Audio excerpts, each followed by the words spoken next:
We are so honored to have our featured guest this evening on Swanky Southern Nights, Andy Reiss, a Yeah. good friend of yours. I've Yes. gotten to meet Andy and be around him, and I love watching him with the Time Jumpers in Nashville, Oh yeah. Tennessee. Yeah. How So you good. doing, Oh, Andy? I'm good. How are y'all? Doing great. Yeah, Doing great. glad Yeah. to have you on. So glad to have Andy Reese here. So Andy, I know you and you're my friend. I know some of your background, but for our listeners, we're on this is Swanky Southern Nights, and we are on Southern Roots Radio. So roots and origins are kind of a big thing with us. And I know you worked a lot out in the San Francisco area before you moved to Nashville. Take us back a little bit and tell us kind of how you got started with because you're. Let me just say this. Yes. I've not even said this yet. Right. If you look up in the Encyclopedia Britannica, which I know that's not even a thing, I guess anymore, except online. But Which if you look up the quintessential country jazz guitarist of our time, you're going to find Andy Reese. Yeah. He's the guy. Absolutely. Yes, Yeah. and you're I'm glad, just honored to work with you when I get to do that. So, but I um, love working too, Mackie. well, thank you. Well, so take us back to your roots there in. Did you grow up in San Francisco in that I, area? yes, I did. I'm a first generation American. My parents were both European, Yeah. and we listened, or they listened to classical music very intensely. They were serious music lovers. A little bit of jazz, Hmm. and I listened to some of the jazz records and really connected to them when I was a kid, which was nice. Yeah. Then my brother and I would listen to the radio all the time because we never had a television in the house. And we found a country western station. We were like, "What the heck is this?" Yeah. We'd never heard anything like it. And at first, we thought it was ridiculous, and pretty soon we just loved it. Aw. He thought it was ridiculous and then loved it. I love that. So Well, like, what were you listening to? uh, Haggard and Buck, it was California, Yeah. Yeah. and there was actually a lot of country on the mainstream pop radio then. We didn't know it was country. I distinctly remember like "The End of the World" by Skeeter Oh Davis yeah. and some of those Johnny Horton, Yes. North to Alaska and all that stuff. they think the Bismarck, there's more novelty zones, Hmm. which are pretty weird. Yeah. Yeah. So when did you start actually playing guitar with? I was 10 years old, and it was really kind of a little bit before rock and roll. It was Mhm.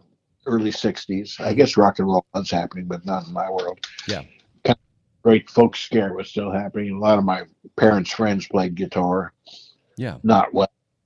And I was like, well, I could do that.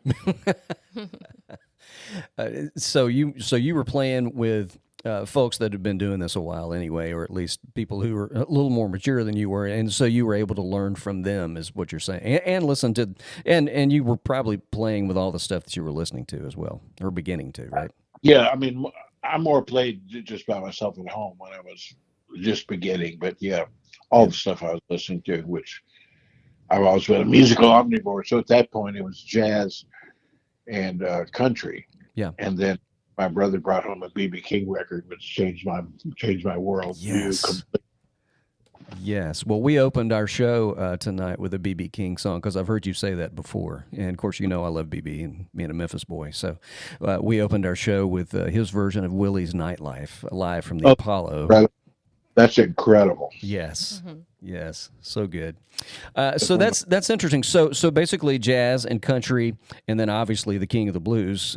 So all of those elements have influenced your playing. So tell us. So in San Francisco, how did you get into the music scene there in San Francisco, and how old were you? well, all through high school, I played with various rock and roll bands and jazz bands and stuff like that Hmm. around the area, Hmm. and got together a few times with friends who were interested in country, but nothing professional. But there was a whole scene of live country music in the Bay Area, not in San Francisco proper, but south, San Jose, Yeah. San Leandro, Fremont. In that area, there were probably 20 or 30 full-time country western clubs. Hmm. So they all had bands playing. Yeah. So I remember when I was 17, sneaking into a club in the East Bay somewhere and hearing Ernest Tubbs' Texas Troubadours Oh Wow, man, nice. yes, with Jack Milletti on guitar. And yeah, at that point, I remember who the players were, you know. And I got to meet Jack, and he just blew me away. He was so great. that's awesome. That's And awesome. I said, "Man, you're the greatest guitar player I've ever heard." And he said, And now they're all saying that to you. Yeah, they are. Jack and I are friends now, so I get to laugh at that. That's But when I heard Leon Rhodes play with Ernest Tubb, it was like it's country, it's jazz, it's everything I love all stuck together. Yeah. yes. Wow. Yes, absolutely. Well, that's wonderful. So, so you did that for how long were you out making music out on the West Coast before you moved Um, this way? Probably 5 or 6 years, Okay. playing 5 and 6 nights in various clubs with various bands, Yeah. and then I married a Southern girl, Yeah. and she was like, "We've got to get out of here. Yeah. This is all I know." Yeah. But at some point, any musician has to say to himself, L.A., New York, or Nashville. Yeah. And I didn't really know anybody in any of those places, but I had friends who knew people in Nashville. So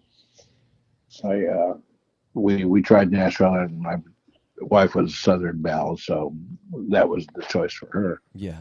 Yeah.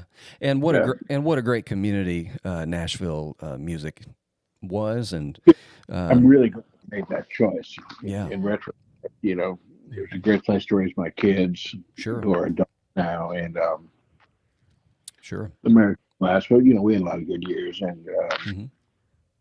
certainly the national music community is what it's all about. Yes. Yeah. Yes, absolutely. You know, we were talking about this the other day with one of our guests, and you know, it's I worked so much through the '90s as a demo singer and songwriter, and that was sort of my decade to really work a lot on Music Row, and there's just no community quite like that. Now we love Muletown, we love Columbia, and there's a lot of energy here, and there's community here, but and it reminds me of old Music Row Yeah, yeah. in that way, doesn't it, Brenda? Yeah, you've said that. And I mean, you can tell that Yeah. there's a lot of creative energy in this town. Yeah. Yeah, and the community. I mean, Yeah, that's really what's and from everything I hear, I don't get down to Music Row much anymore at all. But from what I hear, it's really not like that anymore. You know, and Well, I'm that's a shame. not far, but yeah, I can credit.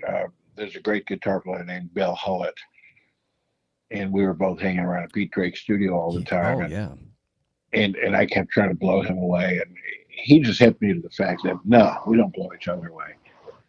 We work together. We're friends, love it. Yeah. and over the years, I've become friends with a lot of great guitar players, and that's how it works. Yeah, You know, Yeah. you, as a guitar player, I get more work from guitar players. You know, yeah, I love that. Love that so much. Well, and I think you come from that perspective of, you know, the song is the star, and so whatever we can do to enhance that is key, and that's very evident in your playing. You very tasteful, and so those guys, those guys that kind of got you going. What did you start with session work primarily when you first moved to Nashville? it was my goal. Yeah. Um, I didn't want to be a road guy at all. And at that point, there was a real strict dividing line. You know, you're a club guy, you're a session guy, or you're a road guy. Yeah. You were not a combination of that. Yeah, Now, of course, all those lines are totally blurred, yeah, as it should be. yeah, As it should be. yeah. But I was hanging out with Pete Drake, and I got to meet, you know, all the A-Team guys: Harold Bradley, Pete Wade, Yes, Pete himself, of course, Bob Moore, yes, Big, Charlie McCoy, the Jordanaires. I mean, just these legendary musicians who are all really. Once I proved myself, we're kind and welcoming. You know, yeah, yeah. That's great. Jimmy Love, Caps and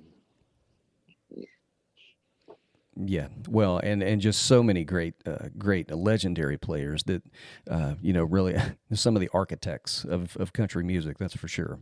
absolutely. Yeah, and that's a great way to learn. You know, So you started doing session work, kind of collaborating basically, and working with these guys, and did that for a long time. But like you said, there is a also a group of road guys that that are out there too. And I know you did a lot of road work as well. So you did kind of blur those lines. Now, tell us some of the artists. I know you worked with Reba for a while. Is that right? Well, the first road gig I had was with Mel McDaniel, Oh yeah. Nice. who was hot on the heels of his hit Louisiana Saturday Night. Yes. And Yes. the band was mediocre. The gigs were bad. He was an alcoholic. I shouldn't be saying all that. It Well, was not a fun experience for me. yeah. And my daughter was born. On the morning, I had to leave for a 2-week Texas tour, Oh, which wow. really broke my heart because I'm definitely a family guy. Yeah. And about 2 weeks into the tour, he was singing a song called "I Can't Believe I Gave Up." Good Morning Daddy and Hello Darling for this, Yes. Uh, Oh which I think gosh. is a Bob McDill song, if I'm not mistaken. And Yeah. and when I was playing one day, I said, "Yeah." Yeah, no kidding. You're breaking my heart, Mel. Yes, right. mm. Oh my Oh, gosh. quit. Yeah. And, Yeah. you know. Stand on it. Baby's got the And blue then, jeans on. Yeah. yeah, Yeah. All those songs. Yeah. So was it during that era of those hits or well, like you said, Louisiana Saturday Night was huge. yeah, So yeah. That was his first really big hit. yeah. It was before stand up and all those other things. Yeah. And it was a great experience. I learned a lot, Yeah. and Well I, here's and I'll go ahead. I'm sorry. Go ahead. I'm I sorry. really I like the music a lot too. Yeah. Yeah. Well, now here's something kind of cool that I know about you. You played with Slim Whitman. I did indeed. That's also that's great. I love that. What a great Yeah. vocalist. Yeah. So was that before Mel or after Mel? After um, I became good friends and a mentoree, if you will, of the great Harold Bradley, Oh yes. and he was Sim's best friend and Sim's band leader forever. And they had an opening in the band, and Harold invited me to come in and play, Nice. and it was amazing. It was really amazing. Yeah, and I bet the band was phenomenal. The band was phenomenal. We had Jimmy Crawford on steel guitar, Mm, Billy West on drums, Harold on guitar. It was great. Mm. that's so good. Love that. And we do have a Slim Whitman song in our mix tonight. Yes, Yeah. I think you planned that. Yeah, I did. Mhm. I did plan Nice, that. Yeah. nice. So, So we would basically tour England one year for a month, and then we'd tour Australia Mhm. the next year for a month. So nice. it's kind of a month a year. And it was really fun because we got to all the little towns in England and had a great time. And we would play these 2,000 seat theaters mostly, and Nice. seeing people completely wrapped up in what he was doing. Yeah. He had the old school charisma, where he would walk in a room and every eye would be on him. Yeah. Mhm. And seeing people completely silent, hanging on his every word, Mm, really a great experience. Unbelievable. that's awesome. That's so cool. So you also, I know you toured with Reba, as I mentioned. I toured with Rib after that, yeah. And So I was playing in front of 25,000 people with lasers and costume changes and all that stuff. It's a Totally little different different. world. yeah, I don't see that Andy Reiss in my head. I don't know. I bet we, but a great experience, I'm sure, and a great band, I'm sure. It was a great experience, a great band. It paid well, Yeah. and it really upped my profile. Yeah. Yeah. All of a sudden, I was that guy who plays with Reba. Hmm. If people like to have a hook, you have to have a credit to, I think, achieve a certain degree of success. Sure. Sure. Yeah. Yeah. And now you're with the Time Jumpers, lead guitarist for the one so, of yeah. the very best bands Well, ever. yeah, phenomenal band. And how long have you been with the Time Jumpers? Since the second gig, so it's 26 years. Wow, I didn't realize it was that long. Yeah, wow. Yeah, and I went and did a gig with Mandy Barnett at Madison Square Garden, which was pretty amazing in itself. Yes. Back when she had her Psy Records record, I've Got a Right to Cry. Oh yeah. The band was, if I remember right, I don't remember who played piano. It might have been Jeff Taylor, it might have been Roger Morris, Hmm. but Hoot Hester, Johnny Cox, Buddy Harmon, Oh gosh. Ernie Sykes on bass. It was a great band. Yeah, no And slouches on the way, there. and on the way back, Hoot and Johnny were talking about this Western swing band that they were starting, basically just playing in their basement. And I was like, how can you have a Western swing band without me? That doesn't make any. Right. Right. That proved to be very true. Oh, that's So so good. they did it. They had done a gig at that point, and then they invited me to the next gig, and I just sat in and played all night, and that was it. That Mm. was in the band. Wow. Wow. And, of course, the Time Jumpers have had various iterations of, vocalists and that sort of thing. But you've been with them for 26 Wow. years. I didn't realize it had been that long. Yeah, incredible. Huge chunk of my life. Yeah. And you seem to still be enjoying it. I love it still. I Yeah. love it. Yeah. The music kind of reflects many sides of what I love to play. Mhm. Yeah. Because it's got country, it's got jazz, it's got blues, it's got everything in it. Yes. It's gotten I it. call Western swing the first fusion music. Yeah, yeah. We play a lot of Western swing on Swanky Southern Nights, and I always say it's a perfect blend of country and jazz and Yeah. all those elements. It's just so good, and you guys do it so incredibly So well. We play a lot of Time Jumpers music We on sure our show, do. So we're thrilled Happy to to. hear that.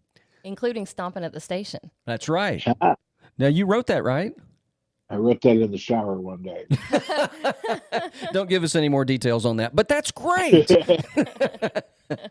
Oh, that's wonderful. Yeah, actually, we play your liner, and the music bit underneath your liner is "Stomping at the Station," Yeah. and that "Stomping at the Station" is on tonight's show as well, in its entirety.